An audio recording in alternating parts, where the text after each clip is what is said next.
So this is a very, very different video to what I normally do. Typically I do focus on radio control cars and radio control racing, but I do try different things every now and then to see how they do perform on this channel. So today I'm actually here at the Heathfield Agricultural Show, which basically I'd normally be up in West Midlands area for a charity event this time of year. However, because of circumstances I won't comment on, I'm not going to be there this year. So instead, while that's on, I've decided to come to East Sussex and visit because I have family down here. And today, us being here in Heathfield, this is actually my first time here. And I got roped in because my aunt bought tickets and they asked if I wanted to come along, so I just thought, why not give it a go. So I'm not going to do a lot of talking in this video, I'm just going to film things as they happen. So the next time you do hear from me will actually be at the end of this video. So on that note, let's check out for the very first time Heathfield Agricultural Show for 2025. Synonymous with the name of that lowland breed of cattle from Scotland. The black, the Aberdeen Angus. The Highlander is also Scottish, but if you call the Aberdeen Angus the lowland, you've got the mountain breed as well, the Highlander. Both those breeds exported all over the world. The Aberdeen Angus synonymous with good beef production wherever you see black cattle, North America, Canada in particular. A first prize card there for the Limousin, number 83, a good long heifer of the breed, the Simmental in the ring, standing second in the class. Two females either met the bull or due to meet the bull fairly shortly, I would suggest. They'll have a long career within a herd of pedigree cattle, Limousin, Simmental cattle.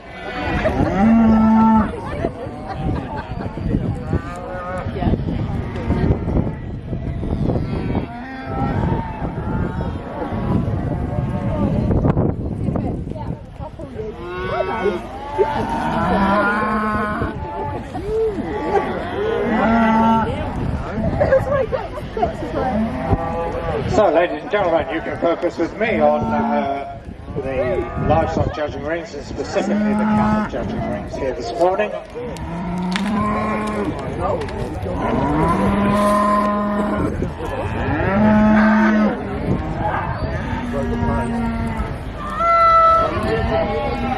In the ring, it's on through.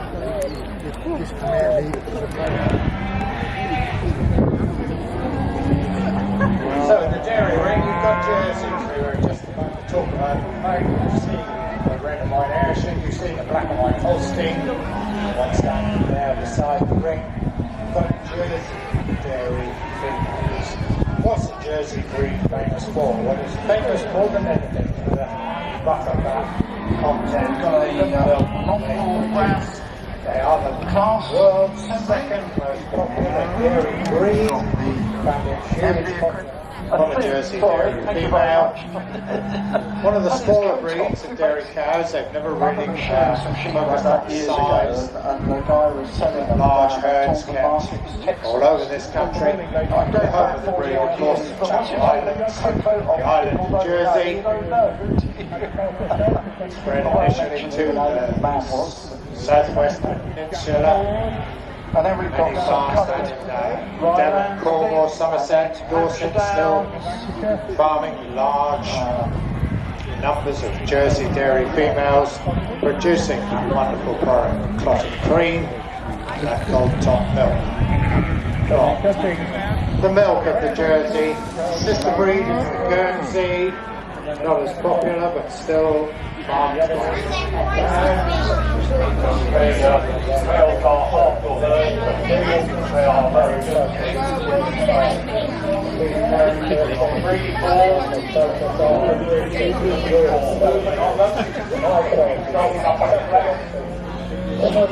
Relatively low cost.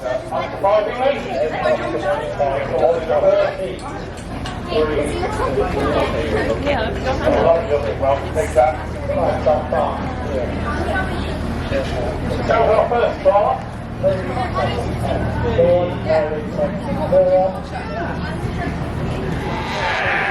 So in the short wool breeds, we're now down to the final selection. So we've got, they're all only in the non-MV side of the show. So we've got 4 breeds here. Coloured Ryland, coloured down, Hampshire down, and another coloured Ryland. In the ring in front of that, we've got long wool Ramlands. Down the far end, at the bottom, in the bottom corner.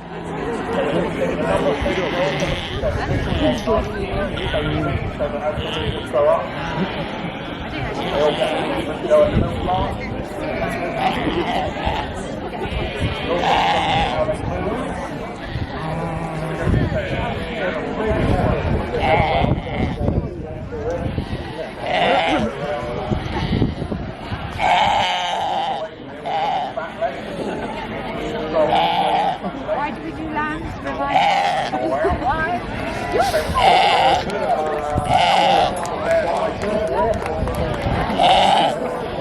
Two Ayrshire females.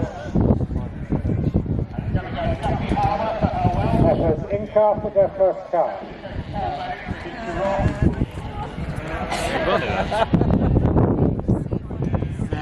What a show of Continental, one of our strongest classes so far this morning.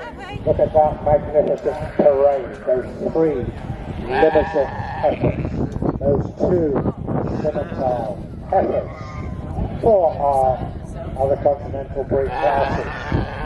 A tremendous impression these breeds made on food production, practice in this country. Good female characteristics into a crossbred suckling cow, sibling, Scimitar on a beef shorthorn, the Scimitar on a Sussex.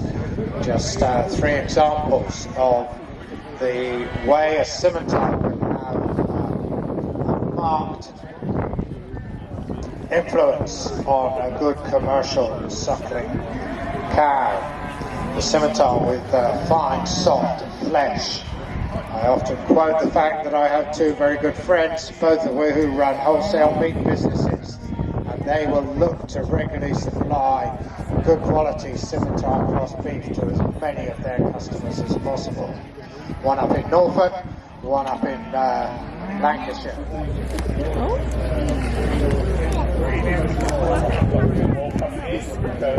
This pig again, the Scottish pig. This is an Oxford Standy Black.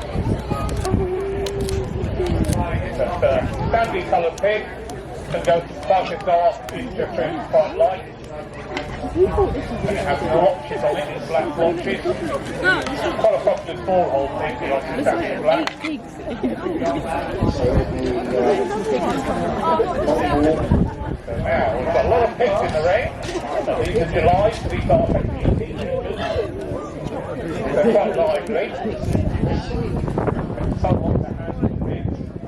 They are supposed to cockfight around the ring, and that's general age, but unfortunately pigs don't know cockfight, anti-cockfight. Very brief.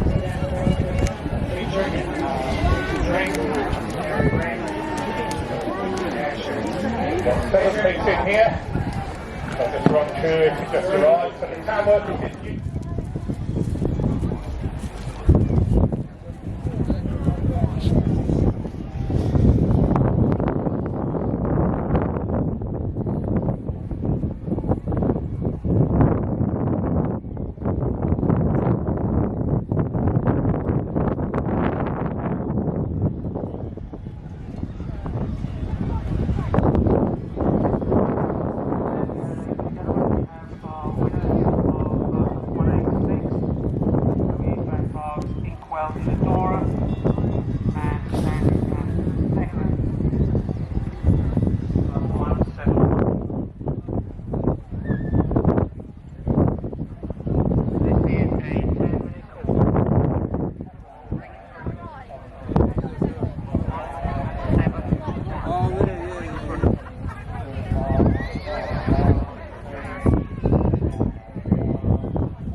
ideal size is 15 trees.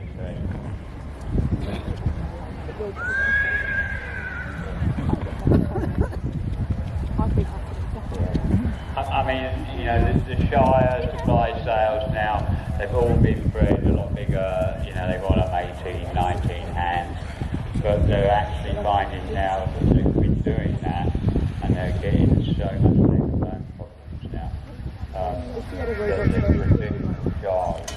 Steady, come over, come over, come over. So their best friend now has just realised that they've left them and now calling to each other. Now you'll see the horses, as soon as they've got the wind behind them, they go a bit better. When the wind is in front of them, the horses don't like facing into the wind too much. They always try and turn their back to it. There's the lad, there's the lad. There's the lad. First one in looks like a Willis Jeep.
They're going to come in and do a few circuits, and then once they leave, he's going to do a commentary for you.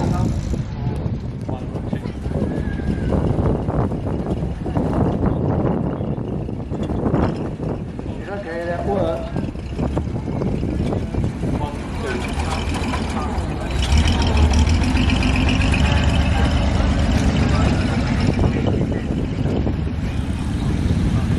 The only one here that's not correct is actually a Land Rover, which is to make it look like lightweight.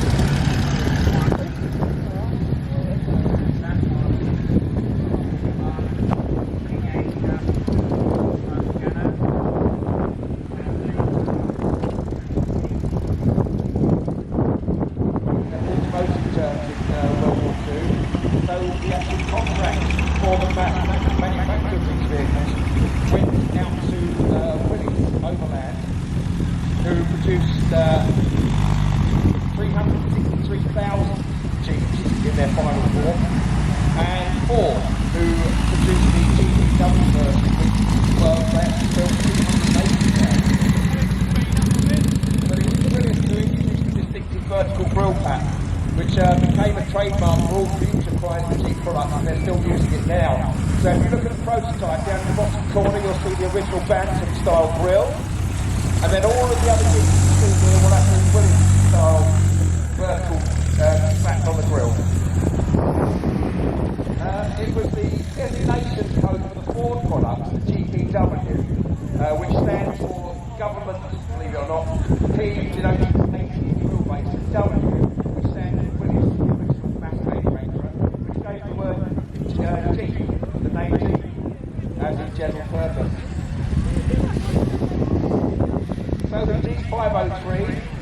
That's the code name for the US Army Truck 40-ton Forward Corps Command Reconnaissance.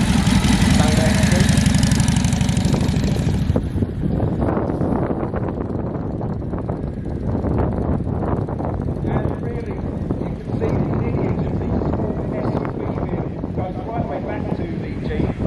And indeed, the Bantam there is really the granddaddy of all four-wheel drive SUVs that you see on the road today. We have that vehicle right there to thank for today's SUV.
So, before finishing this video, there's the reverse bungee in the background, which I wasn't expecting to actually see here. And this is the first time I actually saw it with Jordan Mitchell, who I believe bought this last year. I saw it when Kenny Raywood had it at the Hoppings coming up to a couple of years ago. But I did see this a few times while A.B. Morris had it. And on that note, I think that's just about it. I'm tempted to stay a bit longer, but the rest of my family is in the car waiting because I think they've done everything they wanted to. I missed the BMX display, which I'm gutted about. There's a fox hunting display going on, but I'm not showcasing that because the idea of killing innocent foxes and ripping them to millions of pieces, why would I want to support that? But I think I'm going to just cut it right there and wrap up the video when I make my way back to the car. Okay, I said I was going to wrap this up when I left the gate of the event, but I didn't want to keep everybody else waiting, and I've just remembered to wrap this video up because it is now 10:49 p.m. and my aunt and uncle have gone to bed, and so I'm having to wrap this up at my aunt's cabin so that I can finish this edit. But overall, I think that was a really good event. Would it be something that I would go back to? Maybe, like, if the weather was a lot better, then maybe I would. The one criticism I will say is that there wasn't really any canopy or enclosed area to sit down and eat, because that was the biggest complaint that my aunt, my uncle, particularly my aunt and my nan, that was their biggest complaint. But overall, the rest of the event was really, really good. And I'm kind of glad that I didn't pass on this opportunity because it kind of brought back some slight memories of Great Dorset Steam Fair, which is kind of more local-ish to me. And I do miss that event, and I do really want that to come back. But given the circumstances with that event, the unlikelihood is pretty much extreme. But anyway, so that's it for this video. I thought this would be a fun little thing, because while I'm trying to look at the lens rather than the camera, because it just doesn't look like I'm making eye contact with the viewer otherwise. But in terms of what's actually going to come next, there might be a walk around of my grandparents' hometown, because I'm actually back in the area. I want to check out what is new, what is probably gone, and what has not changed since the last time I came, because the last time I actually came to this area of the UK was before the COVID-19 pandemic, so it's been a very long time, and there's so many faces here that I haven't seen for years, and I'm just switching hands because my arms are getting tired. I'm going to leave it right there because I want to get this edited and get it ready for tomorrow. Thank you so much for watching, and hopefully see you next week.